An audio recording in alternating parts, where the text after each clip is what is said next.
داسې مثال دی لکه یو سړی و د هغه پلار وفات کېده پلار ورته ویلي و چې بچیه زه وفات کېږم یو څو وصیتونه درته کوم ولې د مشرانو بعضې وصیتونه د تجربې نه ثابتې خبرې د الله او د رسول د کلام مقابله نشي کوي خو البته د تجربې نه ثابتې خبرې پلار ورته وایي چې ګوره بچیا زه خو مرم زما د مرګ نه بعد یو څو خبرې واوره یو یاد ساته هغه سړي نه به قرضه نه کوي چې کم سړی غریب دولتمند شوی دی غریبو نوی نوی ورته دولت ملاو دی هغه نه به قرضه نه کوي او بل بچیا واوره خپلې ښځې له به د زړه حال نه وایي ښځې سره مینه کوه محبت ساته ولې د زړه راز به وله نه ورکوي او درېیمه خبره بچیه دا واوره چې د افسران چې دي د دوی غوږونه شته ګورې سترګې یې نشته هغه وی چې زه بوډا سړی دی یوه خبره یې وکړه نو مړ شو هغې نه بعد د سړي ووایي چې زه د دې پلار په دې خبرو باندې تجربه کوم لاړ غره کې یو پسه راونیو ټوکړې ټوکړې یې که حلال یې که او ټوکړې ټوکړې یې که بوجۍ کې یې واچو او تیاری د شپې راوړو کور ته ښځې ته وایي چې که یو بېلچره واله په دې غوجل کې دا مرده خښو او ګورې ښځې چاله حال ونه وایي دا زما یو دشمنو وجلې مې دی او ټوکړې ټوکړې کړی مې دی او په دې غوجل کې خښوم خو چې چاته حال ونه وایي ښځې ورته ویلي دي چې ډېره ښه ده او دا پسې اغستی په 4 انې باندې و دا 4 انې دا سړي نه قرضه کړې وي چې هغه نوی دولتمند شوی و ټیک شوه پوهېږې په دې خبره که نه شاباش که نه پوهېږم خو سر خوځوی مونږ وایي چې پوهېږي به نو چې سهار شوی دی ښځې خو منګی په سر کړی دی ګودر ته روانه ده اوس یوې ښځې ته ورنږدې شي چې خورې د قتلونه خو ټوله دنیا کوي خو زمونږ خاوند خو څه بل شی قتل کړی دی چاته حال ونه وایي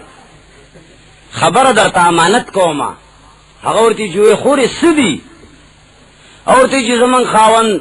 غره کې سړی وجلی دی او کور ته یې راوړو په غوجله کې ښخ کړی دی خلک یې کور کې ووجني غره ته یې وغورځوي د غره کې وجلی دی کور ته یې راوړه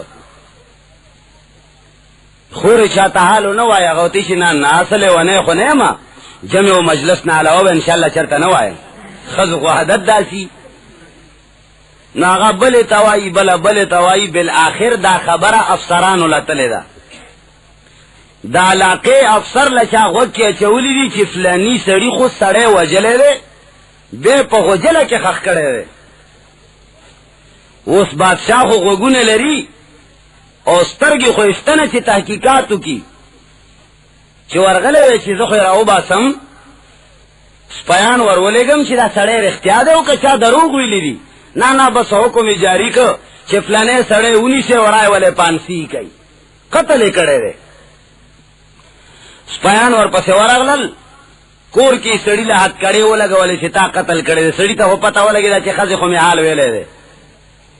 چې لار کې روان دی هغه د قرضې والا ورباندې راغلی دی وي چېرته روانې وي سپیان ورته وایي چې درنګ ساعت له د پانسي ده اډر شوی دی دی مړ کوو هغه ورپورې نښته دی چې ستا پلار عمره مړ نه شي چې زما د څلورنیز نه یې راکړی ته به مرې څنګه اول زما 4 انې راکه بیا مړه که نه هغه ورته ویلي دي چې زما د کور والاو نه بیا وغواړه وارثان مې شته